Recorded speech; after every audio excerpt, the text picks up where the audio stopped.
हर्क साम्पाङको कामहरू हेरियो। काम हेर्नु भयो नि राम्रो लाग्यो। काम त धेरै पो गरेर रहेछन् सर,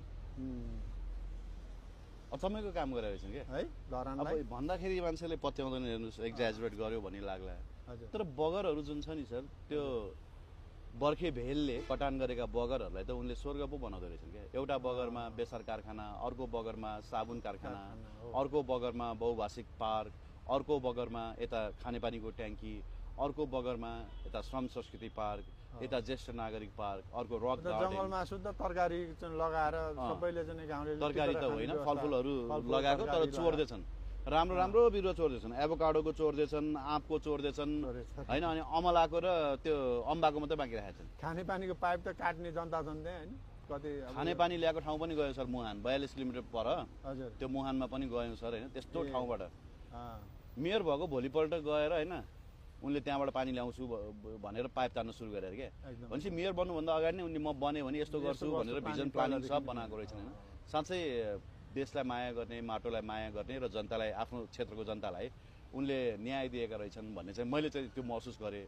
अब अरू महसुस गर्ने काम चाहिँ सुनसरी क्षेत्र नम्बर 1 का जनताले हो होइन। अब सिङ्गो देशले पनि त्यसले महसुस गर्न सक्नु पर्यो।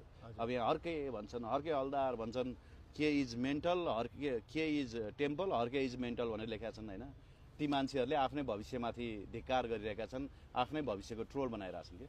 यस्तो छ हर्कजीको एउटा दुईटा कुराहरू मलाई अब समग्रमा राष्ट्रवादी कुरा, राष्ट्रवादी मान्छे यस्तो क्या, यस्तो छ क्या सर, म यहाँ अलिकति कन्ट्राडिक्सन राखेँ ल। हजुर मान्छेले के भने चिल्लो बोल्नेहरू राष्ट्रवादी, मिठो बोल्नेहरू राष्ट्रवादी भनियो। जहिले पनि ढाका टोपी अनि दौरा सुरुवाल लाउनेले नै देश बेचे। त्यो पनि हो। ढाका टोपी र दौरा सुरुवाल लाउने ठाउँमा नपुग्नेले देश आजसम्म कहिले पनि बेचेन। अँ चिल्लो नबोल्नेले आजसम्म देश कहिले पनि बेचेन क्या। म त्यो मदन भण्डारी राजमार्गको यात्रा गर्दै गर्दाखेरि मैले के देखेँ भने रतुवामा पनि खोलाको बगर त्यस्तै छ, कटानको बगरहरू त्यस्तै छ। चिस्याङ खोलाको पनि कटानका बगरहरू त्यस्तै छ, सर्दु खोलाका बगरहरू तल्लो भेगमा पनि त्यस्तै छ, कोशीका बगरहरू त्यस्तै छ, मरिनका बगरहरू, कमलाको, त्रियुगाको, बागमतीको, यी सब बगरहरूमा यदि हर्कले जस्तै भिजनले केही गर्ने हो भने नि सर हामी भिख मागेर खानु चाहिँ पर्दैन कि होइन। त्यो त हामीले नि पटक पटक। त्यही भएर म अझै पनि भन्छु सर, हामी हाम्रो भविष्यमाथि चाहिँ ट्रोल बनाइरहेछौँ।